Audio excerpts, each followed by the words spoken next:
Well, there it is. Dangling 2 feet off the floor. Now I gotta get it down.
and go out and get my boards.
I'll show you my rigging here in a second.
Okay, I got 3 of these straps here. It's a 1 inch by 4 foot continuous, which is basically they're sewn together. It's not a single strap, so a continuous loop.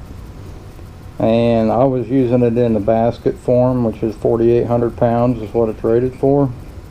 You know, choked is 1,900 and straight vertical 24. And that's not tying them in knots or anything like that. You got, if you're going to go vertical, you'll need to use shackles or clevises. Depends on what part of the country you're in and what you call them. But I used 3 of those. They're in the center. I had 2 of them doubled up in basket. I had one on the end, basically holding balance with the chain fall, and that's only 1,000 pound or 1 ton. Yeah, 1 ton. And the come along chain fall, the chain come along in the middle is rated at 1.5 tons, and then the big orange one on the end was 2 ton. So I had 3 of these 1 inch straps rated at 4,800 pounds a piece. I had this one wrapped around the knee, basically in a basket form, only I went completely around. It really wasn't a choke, it was still a basket. It was just so long that I went completely around and back up. But yeah, it's rated at 12,800 pounds, and that's a 2-inch strap. And this is what I had hanging over the beam and basket, and it's rated at 17,200 pounds in the basket form. Choked 6,900 and vertical 8,600. So I was way overkill on what this thing weighs. It looks a lot bigger. Looks a lot bigger in the air, hanging off than what it really is. Okay guys, I had a bunch of footage after I unloaded it, but it's all lost somewhere. I can't find it. So I'm out here now where I'm at, and I'm going to go back over and talk about the problem, the big issue with the thing. The knee had a problem, it had a breakdown or something went wrong with it, and a machine company modified it. They basically took everything out of it. You can see everything that's gone here, everything that's gone for all the power feeds. I don't have any power feed or the high speed traverse. I don't have any of that on it. The ways on it and the flaking look great. My guess is when they got it back in working condition, they didn't want to use it. Nobody wanted to use it because it didn't have power feed anymore. So, but it all works. It's just none of the power, everything's gone off of it. So I'm actually looking for another one. This was getting ready to go to scrap. Guy called me, asked me if I wanted it. I made him an offer. I'll actually make money if I scrap this. You know, he didn't have a way to load it or anything, so you know, if he would have, you know, he tried to get more money out of it than what I was willing to give, but he didn't have any way of loading it, and I knew it. So there you go. So I'm not going to be out anything. I really want a manual mill. I found a couple. One of them's out in Pennsylvania. He said it's wore out on the ways, but all I need are the guts. This is, by the way, this is a Brown & Sharp #2 plain. I have all the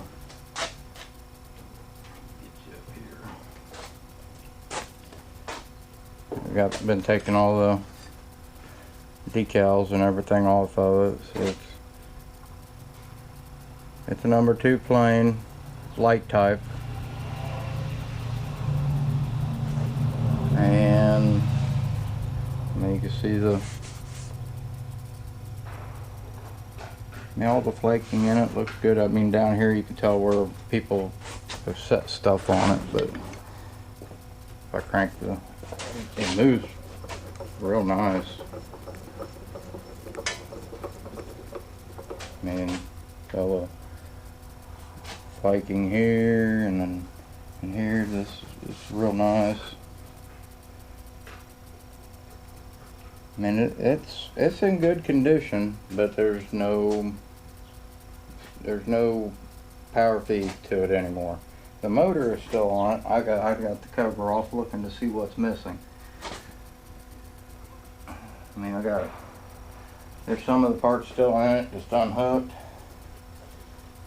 There is like a starter switch or something that was over here. Sorry, it's so dark.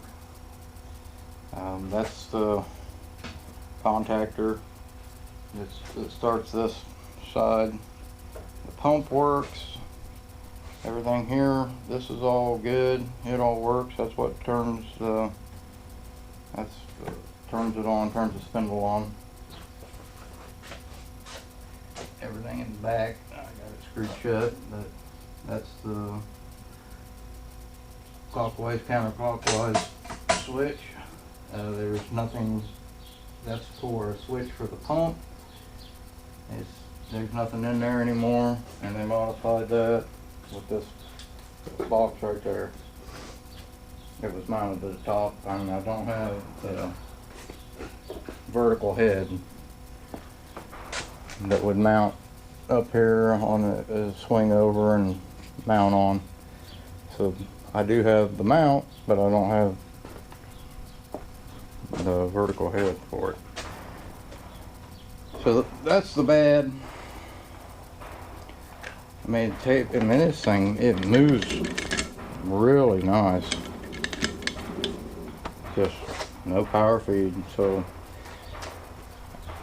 I'm gonna get it finished, getting it all stripped and apart and get it painted, and I mean, I'll use it as a manual mill as I try to find parts for it. I like to get the motor hooked up to make sure that the motor's fine. But there's shafts and everything that's been pulled out and cut off. They had this motor and drive with a variable speed thing on it mounted underneath here, and I don't know how they had it hooked up, but I mean, see, and everything still works there. And you just pull it out to let the power feed do the thing, do the trick. But all the coolant cleaned out of it, all the goo and oil cleaned out of here. All the gears look good, except for there's some wear on these two here. Probably from force feeding it into gears. I don't know why they don't shut it off, because it's actually a brake, just like on my Colchester over there. And you shut it off and you put pressure on the handle, and there's a brake band in it. But it works. I've already ran it, and once I get oil back in it and stuff, I'm changing out that box, getting rid of fuses, and just having I got a disconnect for it, a little more modern, just getting rid of the fuses. But that's where it's at. And here's something else that's gone. There looked like some kind of cover. There's a ball detent right here that looked like it put pressure on something. There's a pin. Looks like maybe some kind of homemade drawbar or something. But I've got all the handles off of it, getting those cleaned up, getting the rust off of them. I've already had the motor apart, rewired it. It was 440, and I switched it over to 220. Like I said, the pump works. I mean, everything works on it real good. I went through all the gears. There's the gear selector drive. It kind of goes in here and forks off of it, go up in here and slide stuff around as you crank the handle.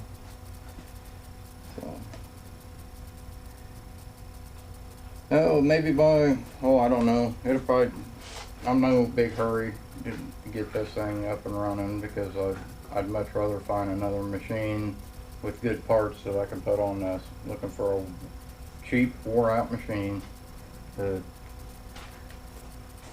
I can use for parts for it, so I can put power feed back on the knee. So,